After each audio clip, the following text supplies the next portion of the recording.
देश की सियासत के माहिर रणनीतिकार माने जाने वाले पीके उर्फ प्रशांत किशोर सियासत में कदम रखने को तैयार हैं। पीके ने नई पार्टी का ऐलान भले ही न किया हो, लेकिन इससे इनकार भी नहीं किया।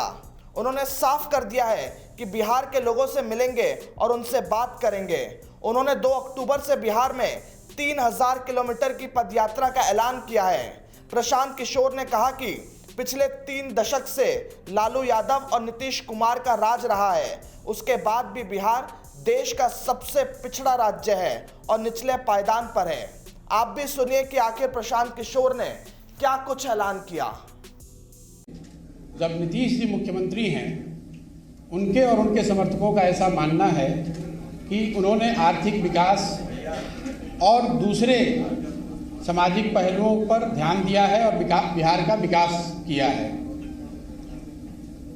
दोनों ही बातों में कुछ सच्चाई तो जरूर है।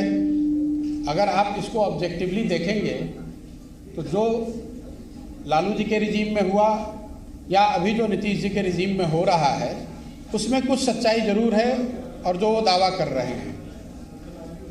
लेकिन जितना उनके दावों में सच्चाई है, उतना इस बात में भी सच्चाई है कि बिहार आज 30 वर्ष के लालू जी और नीतीश जी के राज के बाद देश का सबसे पिछड़ा और देश का सबसे गरीब राज्य है। इस सच्चाई को कोई झुठला नहीं सकता है। विकास के ज़्यादातर मानकों पर बिहार आज भी देश के सभी राज्यों में सबसे निचले पायदान पर है। इसलिए अगर आगे के 10-15 बरस के रास्ते को आप देखेंगे तो ये तो तय है कि जिस रास्ते से आप आए हैं पिछले 10-15 सालों में, वो रास्ता आपको वहाँ पर नहीं पहुँचा सकता है।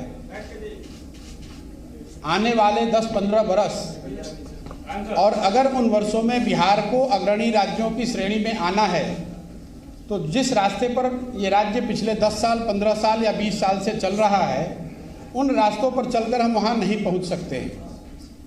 स्वाभाविक है कि उसके लिए एक नई सोच और नए प्रयास की ज़रूरत है। अब ये विवाद और बहस का मुद्दा हो सकता है कि वो नई सोच और नया प्रयास कौन करे और किसके पास है। मेरा ऐसा मानना है कि कोई भी व्यक्ति ये दावा नहीं कर सकता है कि ये सोच और प्रयास करने की सारी क्षमता किसी एक व्यक्ति विशेष के पास है। मैं ऐसा समझता हूँ कि बिहार के लोग जब तक सब मिलकर एक साथ इस नई सोच और नए प्रयास के पीछे अपनी ताकत नहीं लगाएंगे, तब तक बिहार की दशा और दुर्दशा सही नहीं हो सकती है। इसलिए मैं ऐसा मानता हूँ कि आने वाले दिनों में और आने वाले समय में बिहार के वो लोग जो इस धरती से जुड़े हैं, जो यहाँ के मुद्दों को समझते हैं और जिनमें यहाँ की समस्याओं को सुलझाने की क्षमता है, और उससे बढ़ के आने वाले वर्षों में बिहार को बदलने का जिनके पास जज्बा है, जो बिहार को बदलना चाहते हैं, वो सारे लोग और या उनमें से ज़्यादातर लोगों को एक साथ आकर कोई नई प्रयास करने की ज़रूरत है।